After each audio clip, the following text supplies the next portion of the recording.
Ку-ку.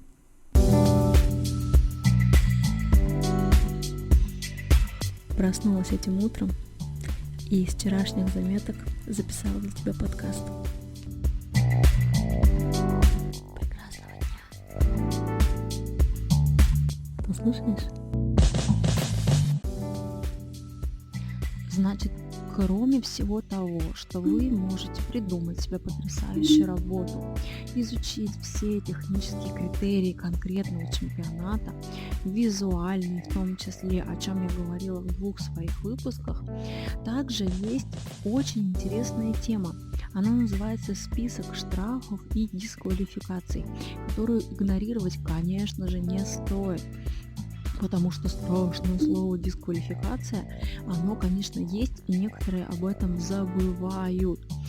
Давайте посмотрим, что такое за дисквалификация и где нам не продолбаться на ровном месте, не потерять баллы заветные. Потому что какую бы вы классную не придумали работу, как бы вы ее здорово не реализовали, и каким бы вы ни были профессионалом своего дела, возможен такой вариант, что просто по незнанию или просто по какой-то малюсенькой ошибке, которую вы допустили, и она может стоить вам призового места. Такие ситуации случаются. Так вот, на каждом чемпионате есть общие правила, они называются регламент. И прежде чем, конечно, собираться на какой-либо чемпионат, нужно все это внимательно изучить. В принципе, в этих правилах ничего особенного нету. Они плюс-минус везде одинаковые. Однако организаторы оставляют за собой право все-таки менять в ту или иную сторону эти правила, в зависимости от своих принципов работы, и вообще по любым разным причинам они могут это делать. Внимательное изучение регламента, оно поможет избежать спорных ситуаций. И вот как раз таки сегодня хочу поговорить о том, чего стоит избегать, на что стоит обратить внимание. В регламенте подробно описаны условия, порядок и правила проведения конкурса. Итак, я выделила несколько очень важных моментов, список штрафов и за что вас могут вообще снять с номинации. Значит, первое, что самое важное, это нарушение тайминга. У каждой номинации есть старт и есть стоп, после которого и до начала которого работать запрещено. Не работайте до начала или после стопа. Самое смешное, что на любом вообще чемпионате, без разницы, всегда есть хоть один какой-то участник, который реально, которого дисквалифицировали за то, что он работал до или после. Ну, значит, здесь позиция моя очень однозначная. Смотрите, есть отведенное время, и каждый участник находится на равных условиях, независимо от того, в какой он категории, что там с ним произошло, что происходило с его моделью, какие препятствия он преодолел. Это по большому счету никого не интересует, потому что каждого взятого участника, у него есть своя какая-то личная история, она часто дополняется какими-то сложностями и трудностями и отсутствием опыта, например. То есть это абсолютно никого не интересует, ни организаторов, ни участников, ни моделей, ни судей тем более. В общем, смотрите, моя позиция какая? Есть отведенное время, и никто не может работать до старта и после стопа. Ну, никто. Здесь часто встречается такая тема. После чемпионата, уже после награждения и все такое. Участники начинают поднимать темы. А мы видели, как та работала. А мы видели после стопа, вот это сидела, работала, а это раньше начала. Так вот, чтобы не было таких моментов, нужно подходить к оргкомитету и указывать на тех людей, которые, нарушают правила. И здесь такая интересная штука. Это вообще как будто бы не принято таким образом поступать, потому что если я пошла и сделала кому-то замечание или сдала там, именно сдала, вот именно это слово я употребляю, потому что не то, что там сообщила в организационный комитет, нет, ты именно пошла и сдала, настучала. То есть вот такими некрасивыми словами обычно это все описывается для того, чтобы как будто бы пристыдить этого участника, этого мерзавца, который не дал нам работать, который который не прикрыл, да, того участника, который нарушает правила. В общем, вот принято такими словами говорить. Потому что тот участник нарушает правила, как бы ничего страшного, да, уже такая история сложилась, ну ладно, ты промолчи, ничего страшного, 2 минуты не решат. Ну так вот, сейчас немножко больше раскрою этот вопрос. Я лично ничего предосудительного не вижу в том, чтобы пойти и сообщить в оргкомитет о таких участниках. В принципе, статисты, судьи эти, короче, весь организационный комитет, который занимается организацией чемпионата, он и сам должен следить за этими моментами. То есть очень пристальное внимание направлено на начало номинации, когда мы только начинаем, все следят, статисты, чтобы никто не начинал работу. Причем, что на чемпионатах очень простые условия. Вы даже патчи можете приклеить до начала старта. И более того, вы даже обезжирить можете на некоторых чемпионатах до начала старта. Но еще какую вам нужно подготовку для того, чтобы вы успевали. По-моему, весь тот тайминг, который сейчас установлен на чемпионат, он более чем достаточный. Это абсолютно нормальное время, за которое можно успеть сделать наращивание. Так вот, статисты и организаторы должны сами за этим следить пристально. Но это на нормальных чемпионатах. Есть же еще ненормальные, где всем абсолютно без разницы.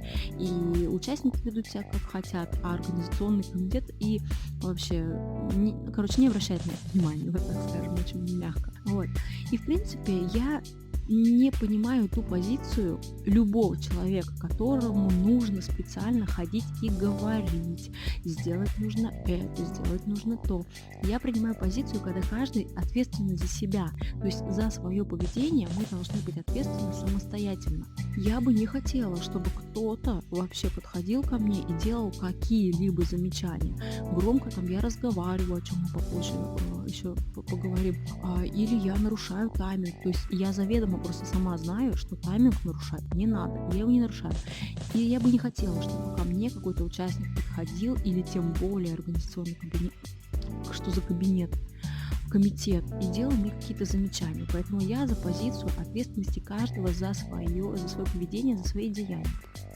И поэтому ничего абсолютно страшного не случится, если вы не уже постфактум, когда уже награждение произведено, и та участница, которую вы видели, что она работала после стопа, пойдете и скажете обиженно об этом организатору, а прямо сразу на месте обратите на это внимание.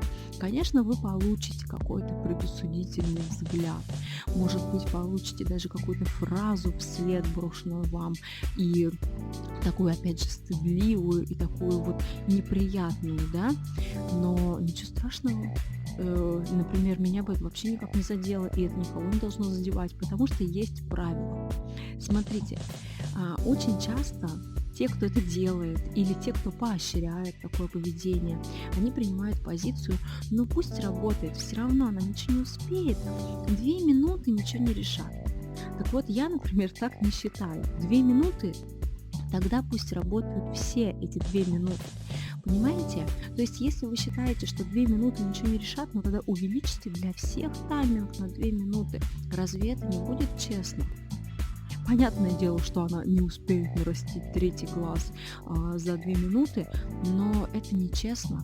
Тогда нужно либо всем тогда разрешать вот такое вот поведение, когда каждый... Зачем тогда вообще тайминг?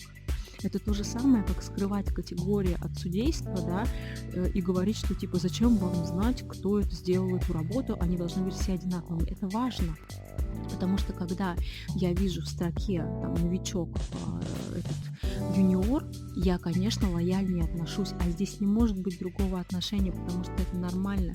Когда человек только на этапе своего становления, мы понимаем, что какие-то ошибки, которые он сделал, они в принципе допустимые. А когда мастер уже позиционирует себя как супер крутой топ-тренер, и он делает какие-то ошибки, то здесь уже нужно действительно судить строже. Здесь я не понимаю вот этих вот двойных стандартов, и по поводу нарушения тайминга тоже. В таком случае тогда пусть либо все нарушают, либо не нарушает никто. Очень часто бывает такая тема, когда там модель опоздала или даже сам мастер опоздал. Короче, организационный комитет очень часто относится лояльно к участникам. Но по сути дела он делать этого не обязан, потому что иногда участники забывают сами забывают зарегистрироваться, пройти лэш-чек, сфоткать модель, например. И любые другие вещи они забывают сделать. Поэтому бедные статисты реально вынуждены догонять этих участников, за ними следить, смотреть, искать и все такое. То есть здесь нужно принять все-таки позицию такую, что вы сами будете следить за собой, за своим поведением, за поведением своей модели. Нужно взять все это в свои руки. Бывают случаи, когда реально модель там опоздала, не знаю насколько, но намного. И такие участники идут и просят у организатора дополнительного там времени, например, или еще чего-то. Я, в принципе, здесь решений никаких не принимаю, потому что не являюсь организатором подобных мероприятий. И, в принципе, оргкомитет оставляет это на свое усмотрение. Нередки случаи, когда действительно позволяют мастерам работать, сдавать свою работу позже, например, или там на следующий день пойти отсудиться. Но вот здесь, опять же, не нужно считать, что это норма вещей. Да, есть проколы, да, есть провалы, да, модель может не прийти, да, она может опоздать. Могут разные ситуации случаться. И то, что вам позволяют работать вне тайминга, не нужно расценивать это как данность. То есть никто, по сути, вам не обязан делать те условия, которые не были предусмотрены. Для всех они равны. Поэтому тот жест организатора, который позволил вам нарушить правила чемпионата, ну, по сути, да, это так и есть, нарушить правила чемпионата и не участвовать наравне со всеми, это просто такой жест доброй воли, ничего больше. Поэтому я не поддерживаю тех участников, которые начинают поносить организаторов, что те не позволили там им больше работать, не дали дополнительное время. Они обязаны, знаете, не обязаны. Есть тайминг для всех, реально просто от чистого сердца вот вам позволили по своей доброте, так сказать, душевной. Организатор не обязан вам давать никакого времени, не обязан искать для вас никаких моделей, то есть никаких специальных условий требовать от чемпионата не стоит. Я поддерживаю организаторов, которые вот принимают такую четкую позицию и не позволяют своим участникам вот сеять вот этот хаос. Я причем что все понимаю. Если бы я никогда не участвовала, я бы сейчас так категорично не отзывалась об этом. Я сама понимаю, у меня и модели опаздывали, и работу бывало такое, что свою я не сдавала, потому что там я не успевала, или еще, ну, разные вообще есть причины. Поэтому я абсолютно здесь понимаю, о чем я говорю, что я тоже далеко ехала, я тоже долго готовилась и проваливала какие-то номинации. Ничего страшного. Но в конце концов на этом свет клином не сойдется. Есть тайминг, и если мне организатор не позволяет работать в каких-то специальных для меня условиях, никакой обиды на него не должно быть. Подытожив вот именно этот большой раздел нарушения тайминга, не нужно работать до начала или после стопа. Короче, ведите себя нормально. Шутка. Нарушение дисциплины. Вот здесь ведите себя нормально. Шутка. Нарушение дисциплины – это ваше неуважительное отношение к организаторам, статистам, судьям или другим участникам, или даже моделям, то есть неважно, вообще к любым участникам, кто находится на площадке, нужно, желательно было относиться с уважением и общаться вежливо. Также неуважительное отношение модели, также к организаторам, статистам, судьям, другим участникам, моделям, кому угодно. Начну, пожалуй, с одного главного. Если я в статусе участника, например, то меня очень раздражают громкие разговоры моделей, моих коллег, ссоры какие-то между участниками, решение личных вопросов вот в зоне чемпионата на площадке. Не нужно этого делать. Нужно решать все свои дела, разные, любые, не мешая окружающим. И плюс ко всему, мне также не нравится, когда нарушается организаторами личное пространство участников, в том числе музыкальный фон. Это просто какой-то ужас иногда бывает. Включается очень громкая, раздражающая раздражающая музыка. Причем, что это не дело вкуса. Вот сейчас нужно главное понять, что я имею в виду. Я не о том, что мне не нравится ваша музыка. Я о том, что когда есть большое скопление людей, конечно, мы все разные по темпераменту, по характеру, по возрасту, по любым критериям мы все разные. Для таких больших мероприятий нужно выбирать нейтральные фоны музыкальные. То есть, понятное дело, что не угодишь не всем, но я и не говорю, что нужно включать музыку, которая нравится мне. И я не прошу включать колыбельную, там, чтобы все спали, чтобы была идеальная тишина. То есть это должна быть нейтральный какой-то фон. Музыка, которая не будет мешать участникам. Если мне что-то нужно свое, долбежку я люблю, я включу в свои наушники. Или колыбельную, я захочу поспать на кушетке с моделью рядышком, я включу себе наушники, но для этого общий фон не должен быть раздражающим. У меня, кстати, есть один последний пример с чемпионата. Вот там модель, просто у нее рот не закрывался, ну реально. Но это, скорее всего, подойдет больше к следующему пункту, вот про отношение модели к организаторам, и в частности, когда она идет на судейство. Очень часто случается такое, и судьи говорят: ваши модели, научите там их улыбаться и все такое. Смотрите, моя, опять же, позиция. Конечно, приятнее всего, когда человек, модель на чемпионате доброжелательная, там она тебе улыбнется, что-то там, ну, то есть ведет себя естественно. Я не в том смысле, что мне надо улыбаться, например.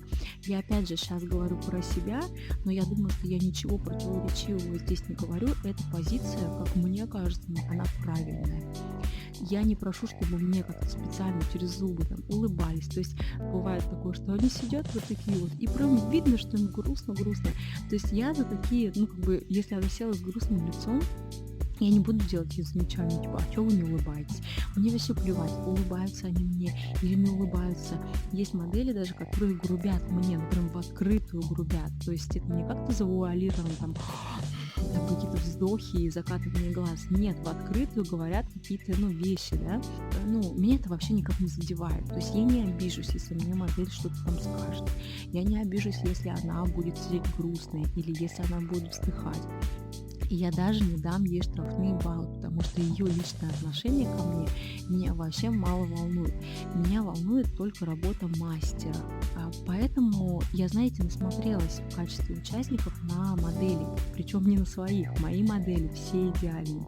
Если кто-то был у меня моделью, мои любимые девочки, привет, и я вас очень обожаю. Никто никогда меня не подводил, но я наслушалась у соседних участников очень много ситуаций, в частности, вот, которую хотела рассказать. Очень громко разговаривала девочка, и это просто было невыносимо. И я не стала... Обычно я делаю замечания участникам, потому что не надо мне мешать. Мы все на равных условиях, не надо мне орать по духу, мы сидим буквально в полметре друг там от друга. Я не стала делать замечания мастеру и ее модели только по одной причине. Короче, пришла модель, и, ну, видно было, я поняла, естественно, по разговору, они очень громко разговаривали. Я поняла из разговора, что вот она приехала только что от какой-то вот подружки, она ей просто позвонила и сказала: срочно вот езжай сюда, без подробностей, то есть она вообще не знала, куда она едет. И это была последняя уже вечерняя номинация. И, соответственно, модель, по-моему, была немножко под шофе. То ли она только начала выпивать, то ли она уже какое-то количество выпила. Но даже дело не в выпитом, как бы, если она там что-то пригубила, полбокала, ничего страшного, как бы приехала, пусть уже лежит. Только дело-то вообще не в том, выпила она или нет, а в том, что она очень громко разговаривала и все время спрашивала: а что, а когда, а это, а то. Короче, у нее было куча всяких разных вопросов, ну реально, и она просто достала мастера. Так ее замучила, честно. Она меня-то замучила, хотя я вообще никакого отношения к ней не имела. И мастер, я вот прямо это видела своими глазами, и это очень частая картина. Вот ты участник, да, и модель тебя подводит, ты объективно видишь, что она может не прийти, не отсудиться, а для тебя, ну реально для каждого участника это важное мероприятие, каждая модель важна, каждые оценки важны. И вот этот мастер, он сидит, вот делает ей эти ресницы, там кое-как, вот это последний день, последняя номинация, все, то есть там уже, ну реально, глаза в кучу. И та начинает: да вы когда, а это скоро, а сколько судейств, а то она её валит вопросами, а та не отвечает, мастер, потому что она понимает, что если она сейчас ей скажет еще, что нужно 4, 5, 6, неизвестно сколько часов высидеть на судействе, то это просто будет провал, и она сбежит. Это такая долгая история, потому что она очень реально показательная. Мастер находится в ловушке, и она вынуждена с ней разговаривать, потому что у той рот не закрывается, ей нужно вот куда-то свою энергию девать. Мастер вынужден с ней говорить, поддерживать ее как-то, что-то рассказывать, налаживать, то есть таким образом контакт. И даже смеяться над ее несмешными шутками для того, чтобы она просто-напросто не сбежала от нее и не ушла. И вот в этом моменте, вот и только из-за этой причины я никогда не ставлю штрафные баллы за модель. Будет она мне грубить, будет она все что угодно делать, это вообще абсолютно мне не важно, потому что я знаю, что есть такие ситуации, когда мастера действительно сами, они не виноваты, пришла просто такая девочка. Опять же, здесь я к чему это говорю? Определенный эпизод есть у меня про модели, где я как раз таки говорю, что наилучший вариант — это когда модель — это ваш союзник, это ваш друг, когда у вас не на каких-то там связях построены, там, что кто-то порекомендовал, она пришла, или что это денег там ей вы заплатили, или что-то пообещали, а когда она реально искренне за вас болеет, когда ей нравится ваша работа, и она вот с радостью вам помогает. То есть вот такой вариант — это максимально самый выгодный вот взаимодействие с моделью, с вашей. Поэтому мне абсолютно плевать, как мне неуважительно там скажет модель, что она мне сделает. Мне абсолютно это не важно. Я никогда не дам штрафной балл за неуважительное отношение ко мне модели. Возможно, кто-то имеет другую позицию, ради бога. И есть даже такое, что, скорее всего, модель, она может быть отражением, мастера, то есть мастер сам такой, поэтому и модель такая. Но я здесь никакой прям стопроцентной корреляции, стопроцентной вот зависимости этих двух критериев я не вижу. Поэтому, конечно, чтобы не поставить балл низкий зазря, тем более штрафной, я никогда таким образом не поступаю. Вот какая я молодец, да, видите, расписала все в подробности, что штрафные за модели вы не получите, реально. То есть штрафные за технику, когда работа сделана плохо, да, это да, но за то, что модель как-то себя не так повела, нет, не буду такие баллы ставить. Значит, смотрите, это то, что касается дисциплины. В общем-то, все просто нужно уважительно относиться, вежливо общаться со своими коллегами и со всеми вообще, кто находится на площадке. Следующее уже касается непосредственно технологии. Есть работы, которые проверять просто-напросто, нет смысла, нельзя. Абсолютно плохие работы технически. Во-первых, что надо знать, что на чемпионатах позволяется использовать только сертифицированную продукцию для ресниц, ничего больше.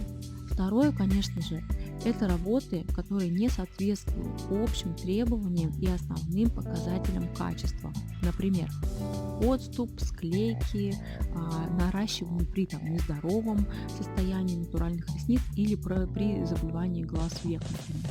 Такие работы подлежат дисквалификации. Например, нередкие случаи, когда за отступ ставятся низкие баллы, когда, например, очень близко поставлены, или ресницы в кожу. Как раз-таки из материалов, которые посвящены техническим критериям, я рассказываю о том, что отступ должен быть. И иногда чемпионат оставляет за собой право дисквалифицировать даже за одну единственную ресничку, приклеенную к коже, не говоря уже вообще обо всех. Поэтому, если у вас отсутствует отступ, нет никакого смысла смотреть такую работу, потому что если мастер не знает основные требования безопасности, здесь говорить не о чем. То же самое касается склеенных ресниц. Кто-то, последний, кто Неву, наверное, мы смотрели.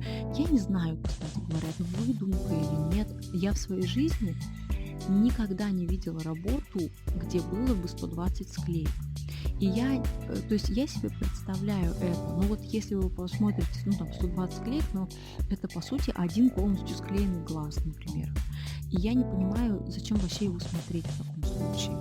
И второй момент, зачем вообще его считать. Это что, получается, типа ради интереса просто нужно посчитать, сколько там было склеек. Мне, например, пофиг, сколько там было склеек. 61, 13, 99, как бы нет. Если есть какой-то порог, например, максимальное количество склеек может быть 10. Все, если 10 переваливает, ну нафиг ее вообще-то посмотреть. Или если видно, вот ты не можешь ее прочесать, там монолит, конечно, такие работы дисквалифицируются, сразу же их смотреть не нужно. Вот, у Невы на последней Неве 10 склеек, все, дальше мы не смотрим, зачем тратить свое время. Но только если, да, есть какой-то энтузиаст, которому интересно проверить все-таки какое же точное количество склеек в этой работе, то можно, да, конечно, сесть и потом отдельно всю эту модель там прошуршать. Но в целом это абсолютно, ну, бесполезное занятие. Поэтому такие работы дисквалифицируются сразу. Это говорит о том, что мастер вообще не знаком с общими требованиями и с показателями качества. На самом деле я бы в этот пункт отнесла еще один. Это неравномерность заполнения. Сейчас объясню. Не просто неравномерно вы заполнили, я уверена, что очень многие на чемпионатах не успевают сделать стопроцентное заполнение. Да что там говорить, я не успеваю никогда. То есть у меня очень мало работ чемпионских, где было бы 100% заполнение. То есть их практически нет. Я точно не могу сказать, не помню, но чаще всего мне никогда не хватает времени, и мои работы не закончены, то есть по заполняемости они не закончены.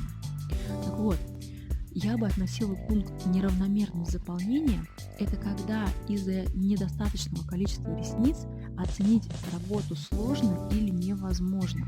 Это те ресницы, которые заполнены там, минимум, 40%, ладно, 50% как бы еще можно там посмотреть что-то, да, но когда это меньше 40%, то есть меньше половины, то там невозможно посмотреть ни отступ, ни форму, которую хотела сделать мастер, ни склейки, то есть там вообще ничего не понятно.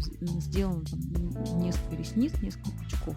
Такую работу я бы, не хотела смотреть. В смысле в том, что там непонятно по критериям. Вот вы сами подумайте, как посмотреть отступ у работы, где наклеено, не знаю, хорошо, углы вы проработали. Вот частая такая история, это когда углы сделаны полностью, а центр вообще не заполнен.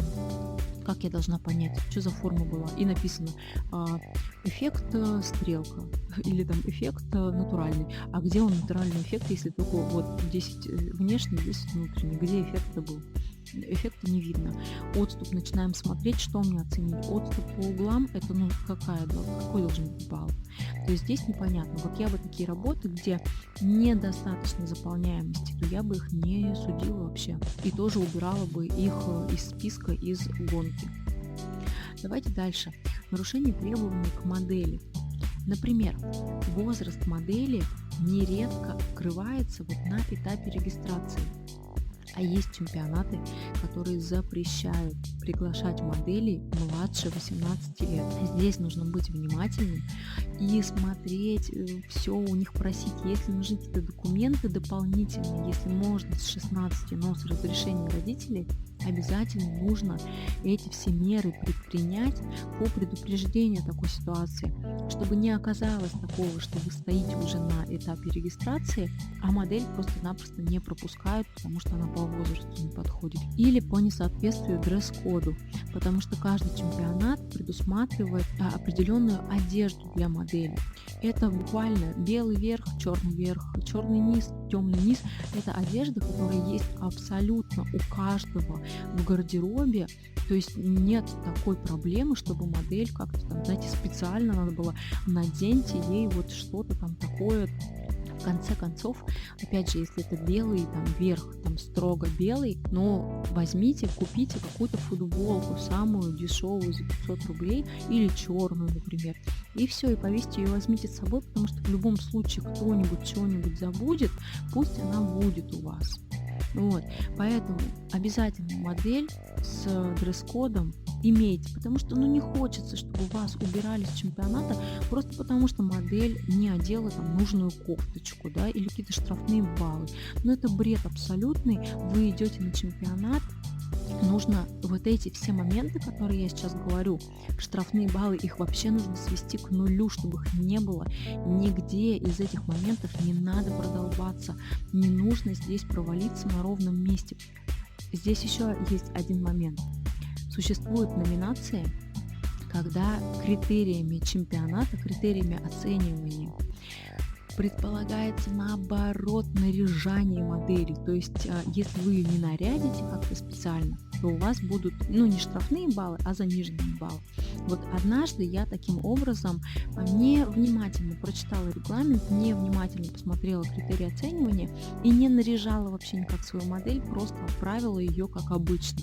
И таким образом из 10 возможных баллов я набрала всего лишь 2. Опять же, я не пошла ни с кем скандалить, я не пошла никакие выдавать претензии или что-то.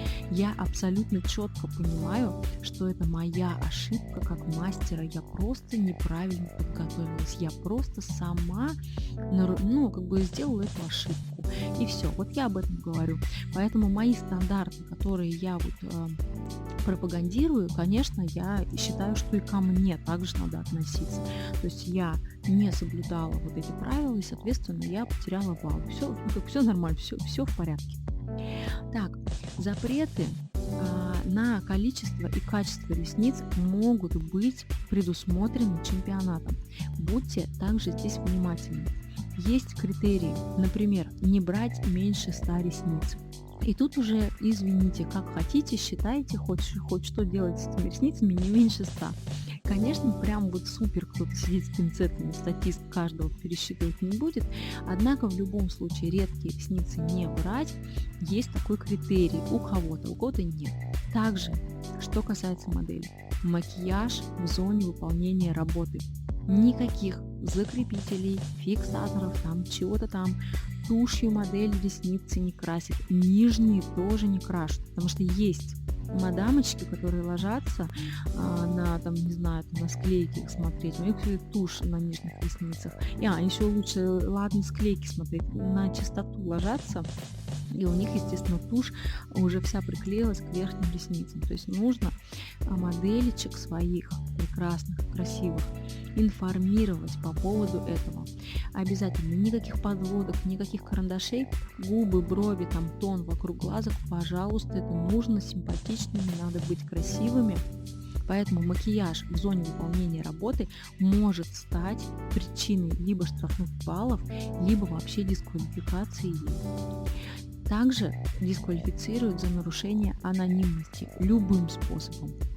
Я настоятельно вас прошу не предпринимать никаких намеренных действий по своему рассекречиванию и четко информируйте модель, чтобы избежать случайного какого-то открытия. Потому что бывают модели, которые сядут и ляпнут, я от такой-то, такой-то, и прям громко на весь зал, понимаете? Опять же, я на это внимание не обращаю. Здесь, опять же, я сваливаю сразу все на организатора. И я, конечно, не имею никакого желания знать вообще, чья это работа. То есть даже если это какая-то моя знакомая или кто-то, или ученик, я бы не хотела этого знать. То есть пусть это вскроется, раскроется после чемпионата, здорово, будет прикольно. Но я всячески открещиваюсь от того, чтобы даже примерно намеками знать, кто там будет сидеть и кто что за мастер сделал работу. Потому что так неинтересно, и я просто хочу без ограничений смотреть все работы, которые мне предлагаются.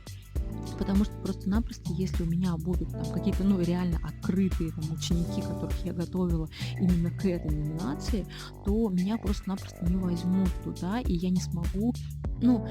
Конечно, мне хотелось бы думать, что я смогу быть объективной, но есть такой вариант, все-таки я даю себе такой шанс на то, что я могу растаять, забыть о своих принципах и просто все нарушить на свете и поставить завышенные баллы. Может быть всякое, я не знаю. Поэтому я не желаю знать, кто что там участвует. Анонимность хоть каким образом вы нарушаете. Я просто с закрытыми сижу ушами и никак не слышу, никаких сигналов тоже не вижу. Поэтому бывают модельки, знаете, которые, просто, может быть, вы их плохо проинформировали, поэтому прямо им, вбивайте в голову, что не надо ничего называть, никаких имен, никаких фамилий. Все, сели и сидите, болтайте о чем угодно, только про меня ничего не говорите. И еще есть такой пункт, как недостоверность предоставленной информации. И вот, к сожалению, также никуда не деваются эти мастера, которые из года в год, из чемпионата в чемпионат просто скрывают свои категории и пытаются выиграть, или не знаю, что они пытаются, может выиграть пытаются, может просто посетить пытаются. Скрывают свои категории. Это очень неприятная ситуация, я ее совершенно не поддерживаю. Одно время, когда я прям активно участвовала, я сталкивалась часто со своими знакомыми, которые вели себя подобным образом, и меня прямо это очень сильно выбешивало, меня прям это раздражало. И я не могла понять, почему они так делают, а когда я их спрашивала, почему, там была очень такая слабая аргументация. Как правило, это вот такая тема, я же всего одно обучила, я же на самом деле с сертификатом работаю всего лишь год, поэтому я пойду в юниор, а ничего, что ты работаешь уже 9 лет. Я же вот сертификат, а в чемпионате же сказали сертификат, значит, я вот не представлю. То есть аргументы очень слабые и такие вообще некрасивые. Это очень постыдная такая ноша, которую лучше, конечно, избегать и не скрывать свою категорию, потому что здесь также нужно определиться все-таки, на какой вы стороне. Вы крутой преподаватель-тренер или вы всего лишь обучаете одного человечка и вообще денег за это не берете, и, в принципе, совершенно такой, посредственный мастер. Надо выбрать, надо выбирать. И любые другие нарушения на усмотрение организатора. Вот часто в регламентах написано именно так. Любые другие нарушения. Какие другие, мы не знаем. Потому что, скорее всего, организаторы сами не знают. И это нормально, потому что на чемпионатах могут случаться вещи, которых раньше никогда не было. И что с ними делать, неизвестно. То есть, безусловно, нестандартные какие-то ситуации, которые каким-то образом надо разрешить. И дисквалифицировать, может быть, человека, или дать ему, участнику, штрафные какие-то большие баллы или небольшие. В общем, есть такой пункт. Также в оценочных листах есть нарушения, за которые конкретно судья может давать штрафные баллы. В частности, тот, кто сидит в визуале, обычно судит красноту глаз. Те критерии, которые именно за технику, когда дают штрафные баллы, это я поддерживаю. То есть краснота глаз, обычно там 3-5 баллов дается максимальная, в зависимости от того, насколько много, насколько сильно и все такое. Есть абсолютно точная методика, как работать с краснотой глаз.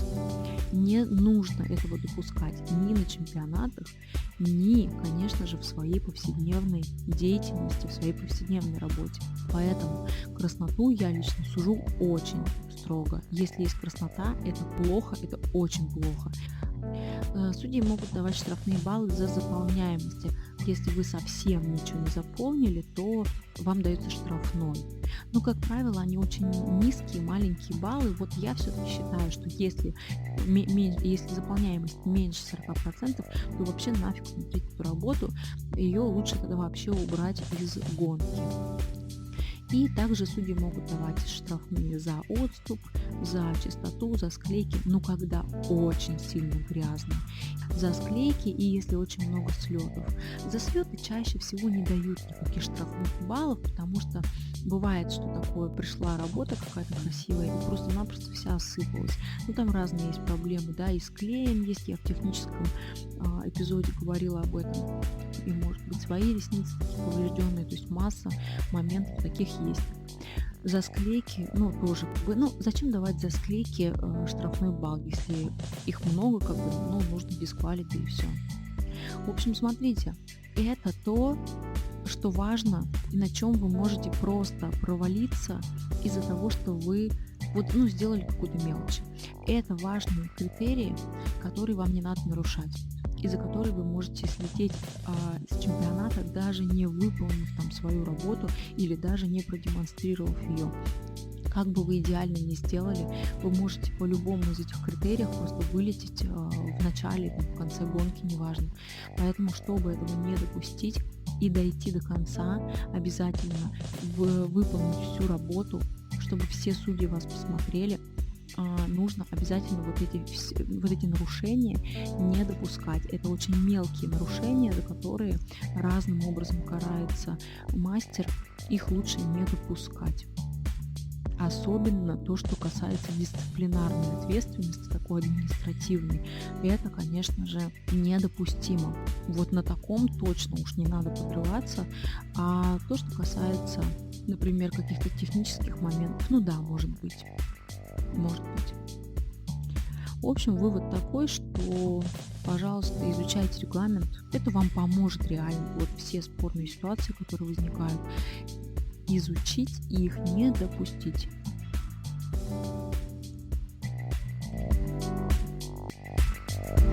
До следующей встречи.